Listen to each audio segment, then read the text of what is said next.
looky here. First Republic's takeover worsens the too big to fail bank problem and taxpayer will be on the hook, Elizabeth Warren says. Everybody might not be a fan of Elizabeth Warren, and this is by Yahoo Finance, finance.yahoo.com. So shout out to Yahoo for letting us do this user support, and we're going to talk about it. Senator Elizabeth Warren said the First Republic takeover made the too big to fail problem worse. The regional lender was seized by the FDIC and sold to J.P. Morgan on Monday. A poorly supervised bank was snapped up by an even bigger bank. Ultimately, taxpayers will be on the hook. Senator Elizabeth Warren warned that the collapse of the First Republic Bank will cost the American taxpayer and said the year's third U.S. bank shutdown highlights the need for a regulatory overhaul. The failure of the First Republic Bank shows how deregulation has made the too big to fail problem even worse.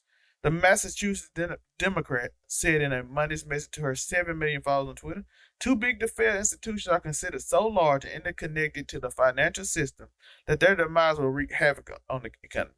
J.P. Morgan, which was among the U.S. banks that received a bailout in 2008 financial crisis, will expand after taking over the bulk of First Republic assets in a $10.6 billion deal for the California lender. The deal terms include drawing in $92 billion in deposits. First Republic was seized on Monday by the Federal Deposit Insurance Corporation. A poorly survived bank was snapped up by an even bigger bank. We read that part. So we done read a report. So let's just talk about it. Let's talk about it for a minute. Now, if you know what capitalism is supposed to be, this is not supposed to happen. This is not something that just happens. Let me move myself out the way so y'all can read a little more if y'all want to read that. But this is not what's supposed to happen. Companies that don't run well are supposed to fail. That's the purpose of capitalism. But sooner or later, rich people decided that maybe their kids wouldn't be good at these jobs. Maybe their kids were morons. Maybe they were spoiled and they couldn't really handle business. Maybe, just maybe. So we have to make up things in this country to protect ourselves. If you know, bankruptcy doesn't affect billionaires as much as it affects you and me, right? For instance, what happens in bankruptcy? You get to keep one car, you get to keep one house, and all of your assets gets taken up by the government. And you'll be 7 years at like the lowest credit line there is. I think like 350, 300, something like 250. I don't know directly. Y'all can let me know in chat. I probably could look it up, but so that's basically what happens. For 7 years, you have no credit. You can't really take a lien. You are basically looked at as a horrible person. But if I'm already a billionaire and my corporation files for bankruptcy, not me, they will take all of my company's assets. Whereas if I'm a billionaire, I can continue to have my own money, right? And I can start another business. I don't have to have credit to start another business. Now you might say, what's the problem with that? Most people can't do that, right? Rich people can openly fail a company, take all the assets, everybody can lose their jobs, but they keep all their own money. It's a little slick thing that the government made where rich people can never fail. Used to, you could say, America's about doing things and not failing and doing this and that. But ultimately, that's not true. America's become where the wealthy just wins because they're wealthy. I remember the boycott of Chick-fil-A back in, I think it was 2013, because the owners supported horrible things, concentration camps and all that. And I told everybody, I don't know why you boycotting if it actually worked. Which it didn't. All the Christian people and the people that's against LGBTQ all went to support Chick-fil-A. Plus, they have amazing service and the food is relatively good.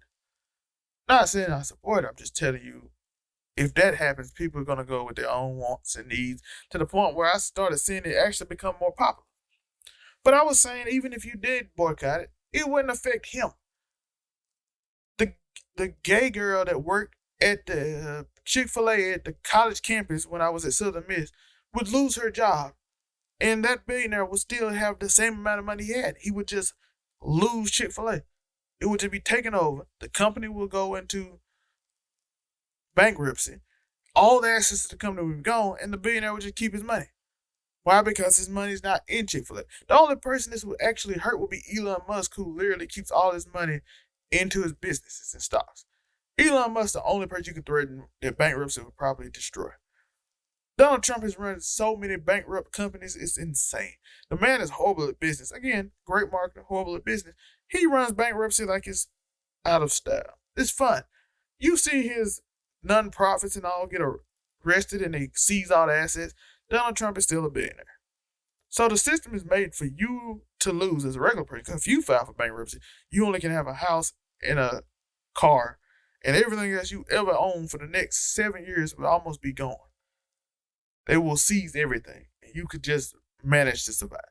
Whereas a billionaire could just put everything in his company, bankrupt the company, and then go on about his business. And that's where it becomes too big to fail, right? That's what Elizabeth Warren is arguing. It becomes too big to fail because it's interconnected into everything. Why is it interconnected in everything? They made it too big to fail. And banks take on predatory loans. They try to get quick money. They try to get easy money. They try to get... Some banks even give like incentives to get more people to sign up for stuff. So it even incentivized in some banks, not all, to get more people to do loans. That is dangerous. The more money, you saw the numbers, $92 billion and all that from First Republic. All those things are happening right on our noses. And there's literally nothing we can do about it. And because they're too big to fail and we too small to do anything about it. But the only thing I want to do is encourage you and let you know what's going on, why you should vote for certain people, and why you should know they run a game on you. I appreciate you. Back to y'all.